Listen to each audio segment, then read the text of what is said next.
On the evening of May 5th, 2023, law enforcement received a distress call that led them to a residence in Florida where their mission was a routine welfare check on a woman named Lainey.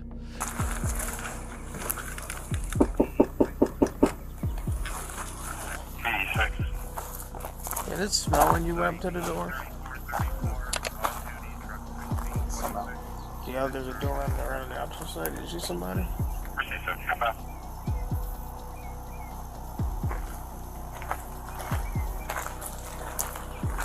The other side reeks bad. The officers dispatched to the scene that night had no inkling of the profound and life-altering discovery that awaited them. As they stood before the door of the house, tension hung in the air, their hearts bracing for the unknown. They were about to embark on a journey into the mysterious and unsettling, where every step would unravel a tapestry of secrets and bring them face to face with a reality they could scarcely have imagined. The door stood as both a barrier and a portal to a world forever changed by the events that would soon unfold. The police station has gone silent, and this officer feels like death is in the air. Florida law enforcement had their own unique radio frequencies.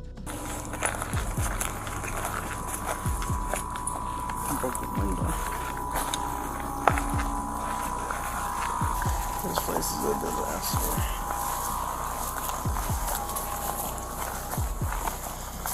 You smell it?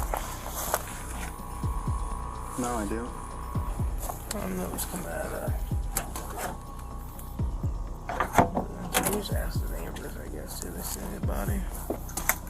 There's reeks right there, right? A little bit. Watch your head. Yeah, I saw him. There was one drunk driver, 28 people injured, and 7 people killed. The police are suspicious after detecting the distinct odor of A7. The people who lived around Lainey have reported to the authorities that they haven't seen or heard from her in a few days. You may assume that it's a good thing that they haven't heard any yelling or fighting, but in this household that was entirely unusual, and the absence of shouting, along with the slightly menacing appearance of her son, is quite worrying for the police.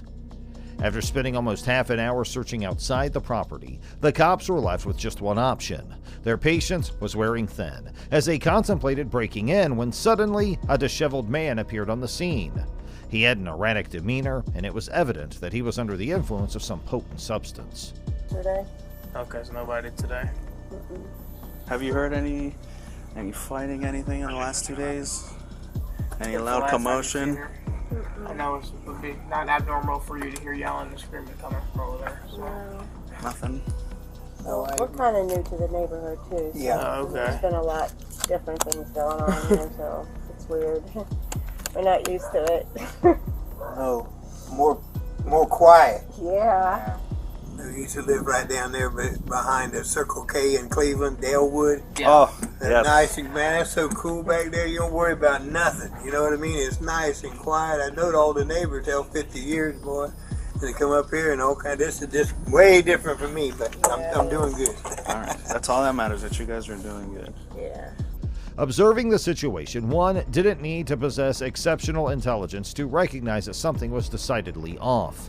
Here was a man who had somehow managed to sleep soundly through an exhaustive half-hour search of his residence by the police, an event that had unfolded at the relatively early hour of 5 p.m. When law enforcement officers approached him for questioning, he exhibited a perplexing lack of knowledge, leaving them puzzled. All he did was remain seated on the steps, his behavior exuding an unmistakable aura of deep suspicion. The circumstances surrounding this man's presence and his peculiar response left the officers with an ever-mounting sense of intrigue and concern. He was riding a bike, so... Do you know what color bike it was? I didn't pay attention. Okay. Was it just a bike or a tricycle? Just like a full-size, cycle bike almost. Okay. Alrighty.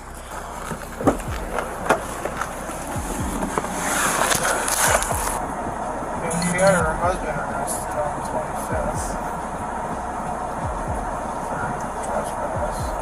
Conveniently, the man offered an explanation, claiming that the door had locked behind him and he had not brought a key along. Typically, he relied on his mother to return and unlock it for him, but she was conspicuously absent at that moment, or at least that was the presumption of the police officers on the scene. This account raised further suspicions among the officers, who couldn't help but wonder about the true circumstances surrounding the situation, given the peculiar timing and the man's seemingly inadequate response to their queries. I wouldn't take much, I would. I mean, I could make an open door.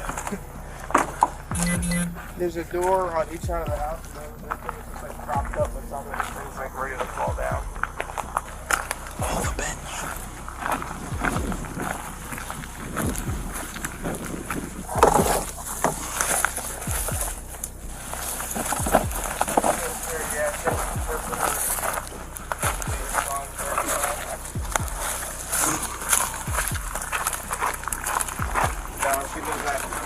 Missouri.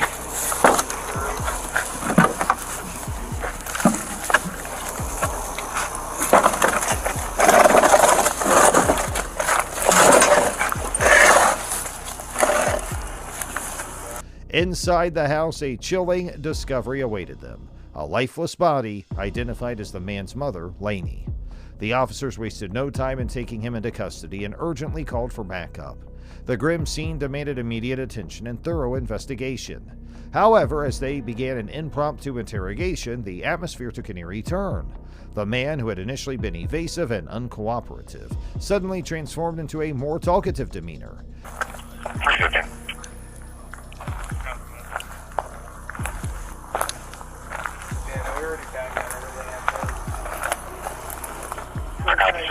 As far as get the proper information for Lainey, it's going to be an ACES, and just run it real quick. Okay. And have the central check her out in all of the hospitals to see if she's there.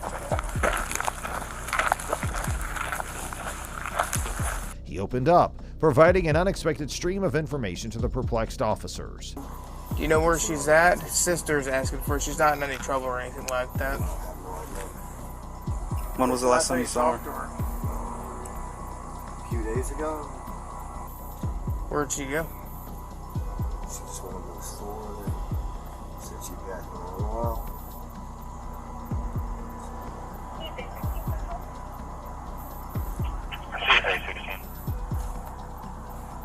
Is it normal for mom to be gone for days at a time? Sometimes. Where does she usually go? Does she have a favorite place where she likes to go when she's not home? Not that I know of. Did she tell you anything out of the normal when last time you saw her? No. What happened the last time you guys were together? She gave me a few cigarettes and a little bit of food. This shift in behavior only added to the enigma surrounding the case, leaving the cops with a growing sense that there was much more to uncover in the disturbing circumstances they now found themselves entangled in. Seen mom since then.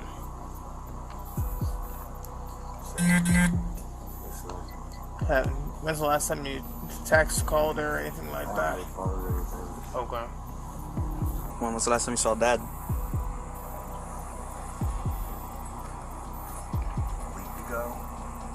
Do you know where he's staying at?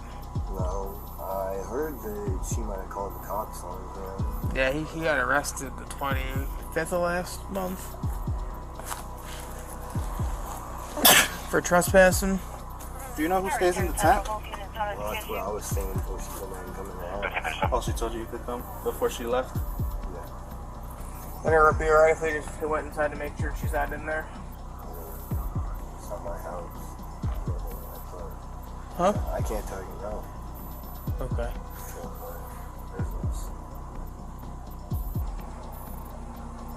But you stay here and it's your mom's house? Then we're looking for mom, so we just want to make sure mom's not stowed away in a closet or something. Dad didn't come back and retaliate for getting arrested or something like that. So, if you're not going to tell me yes or no, then we're just going to peek our head in there real quick and then we'll come back outside. You can lead the way if you're so pleased. I'm trying to lock the door. You could go in, but you could go in. Just lead us through. Yeah. Do you have a key? No. Why would you lock the door behind you? I just usually do that. So how do you get in? I don't know. How about this other little door that's over here? It's, The man's evident state of confusion, presumably stemming from a prolonged period of shock over the past few days, did little to mitigate the gravity of his actions. Failing to report his mother's death, regardless of his mental state, led to a serious charge of failure to report death. How this looks, right? Yes, sir. So how do you get in the house since you locked the door? I'm probably sleep in the tent. Or... Are you not supposed to be in the house? Is that why you locked the door? Yes, sir. All right, that's fine. We're not worried about that. We just want to make sure. Right now is finding mom. That's it.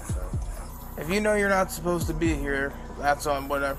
We can deal with that at a later point in time. I really don't care about that. Yeah. My main goal is making sure mom's okay, find mom, and do that. That's what we're here for. We're not here for you because you were sleeping in the bed or whatever. Okay.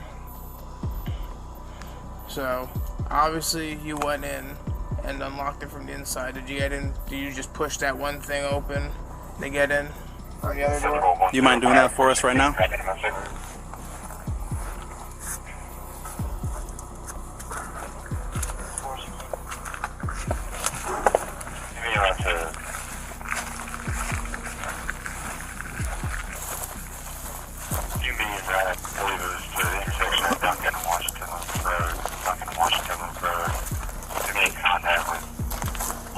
However, the far more complex and ominous question loomed large. Who was responsible for Laney's tragic demise?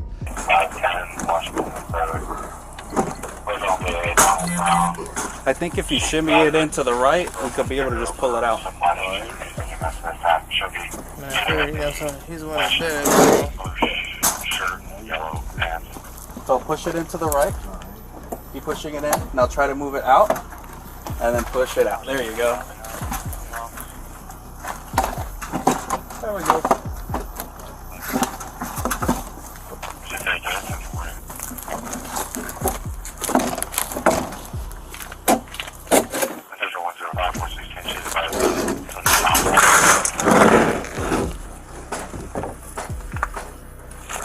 Presently, the prime suspects in this haunting mystery remained none other than the man himself and his father. So you're going to tell me you didn't know mom was in there? No, sir. Jennifer, and because now they got a whole bigger issue. Call 400 and have them come out here. 431 to 400. Have a seat.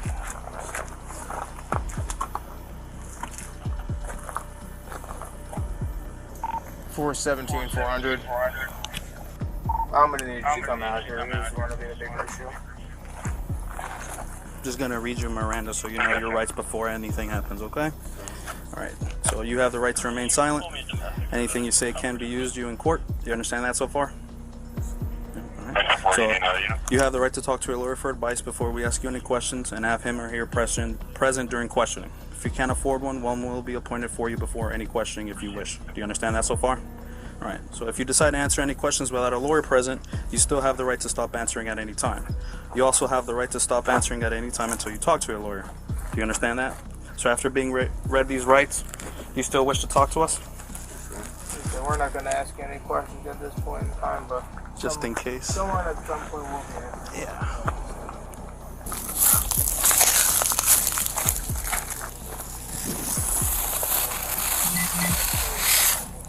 Do you swear to affirm that the statement you're about to give is the whole truth but nothing but the truth? Yes, sir. When we first got here and talked to you, you said you hadn't seen mom in how long? A few days. A few days. When is that the actual answer, or what is the answer you want to swear to? The last time you saw mom? We were talking around the house here. I mean, you know, I seen her riding a bike, and she gave me a few cigarettes and stuff and told me to stop back by the house later. And I came and stopped back by the house later, and we were talking and cleaning up the yard and cleaning up the house and everything. And she told me I could stay inside, and that was a few days ago. But you said that wasn't the truth, that you weren't supposed to be staying inside. No. Yes, when we talked to you over there, I said you're not supposed to be here. That's so. No contact order, Okay. I believe. Do you know if it's still active or no? No, sir. Okay. I imagine in line, I don't know for sure. I figured if she told me I could come and stay with her, and I don't know. Okay. What is there no contact order between you and mom for? We got into a dispute. She said I slapped her, I punched her. So battery? Yes, sir. Okay, That's just- domestic stuff. Yes, sir. When's the last time you seen Dad? This last week, I believe. Okay. How did your conversation with Dad go the last time you saw him? Bad. Bad? It wasn't bad. It wasn't bad. How about between mom and dad? Did they talk? The investigators face the daunting task of unraveling the intricate web of circumstances surrounding the case, all while attempting to piece together the timeline and motivations that had led to Laney's death. A perplexing puzzle with many dark corners yet to be explored.